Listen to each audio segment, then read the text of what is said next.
Good morning, Pilgrim. It's 4:40 a.m. here in Hillsboro, Oregon, and it is dark as pitch out there. But when I walked out to my backyard office this morning, I got wet. That means it's raining cats and no, it's not raining cats and dogs. That's an old proverb. Or what is that? I don't know. What is that? What form of speech is that? Anyway, it's raining cats and dogs. That's what it's doing. But and it's flooding down to the coast. The highway was closed yesterday. One of them was flooded. Couldn't get to Tillamook, but I wasn't going anyway. I have nothing.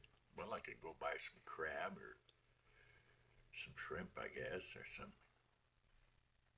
shellfish, but not my favorite dish anyway. I'm yammering on again. Sometimes I do that, don't I? This morning, first I'm going to read a little verse from Galatians 2:14.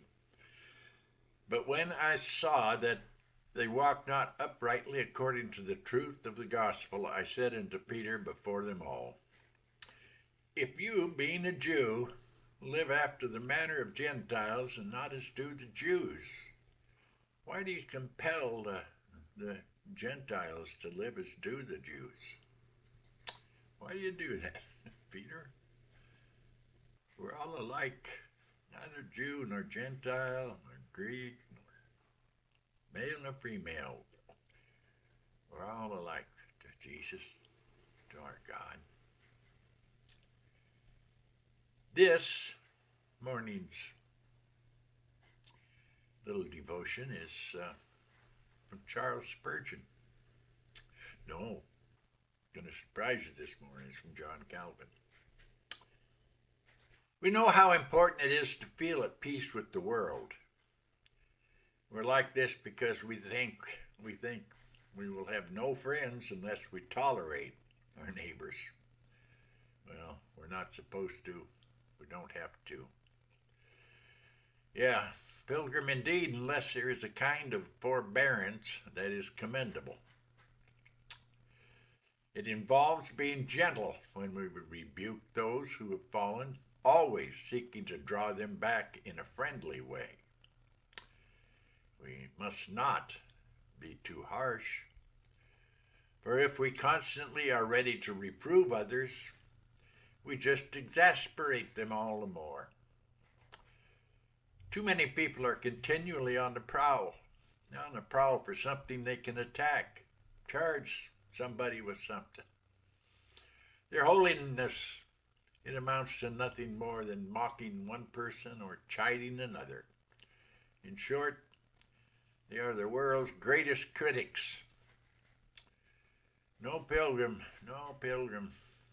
We must keep ourselves from such attitudes, not always be waiting to reprove others. However, the kind of flattery which surrounds us today is also a sin. A sin that we ought to shun as we would a deadly plague. So let us learn that to love our neighbor, we must speak freely to him, as Paul does here, especially when God's truth is at stake. We must not fear anyone, for the zeal of God must rise up within us and overwhelm us.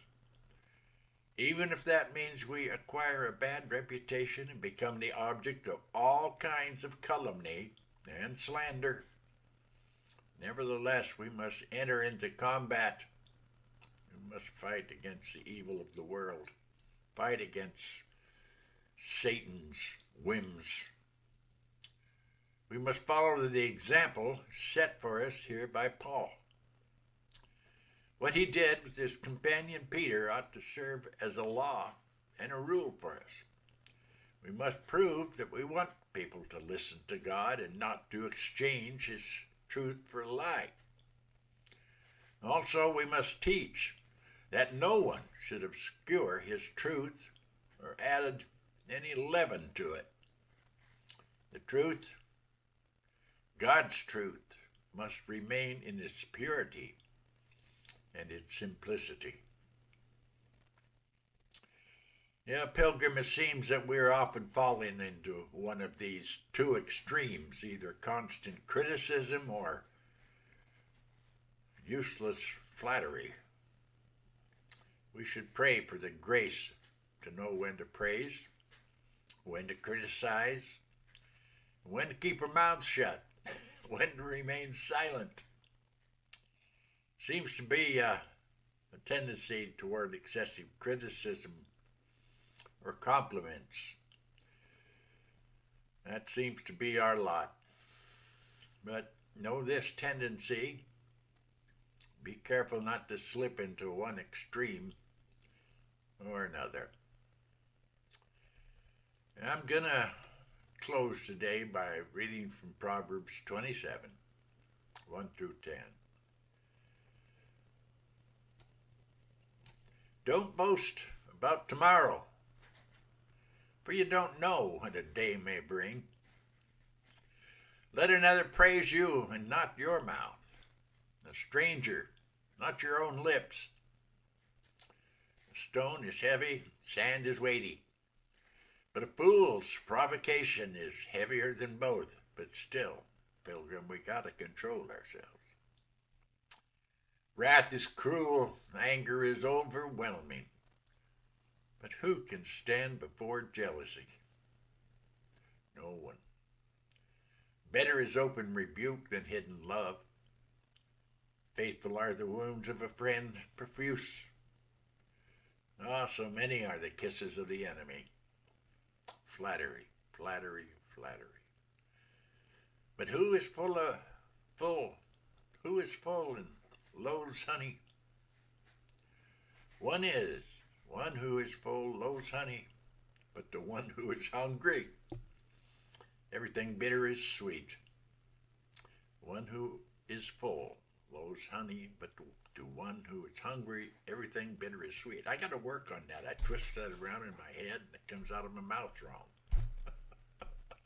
Get your brain in gear before you open your mouth. That's my proverb. That's somebody else's, I heard. I'm not going to take credit for any proverbs. Like a bird that strays from its nest is a man who strays from his home. Yeah, you married men, remember that. Oil and perfume make the heart glad, and the sweetness of a friend comes from his earnest counsel. A friend always tells a friend the truth. He doesn't flatter him. He doesn't criticize him. He just tells him the truth. Do not forsake your friend and your father's friend.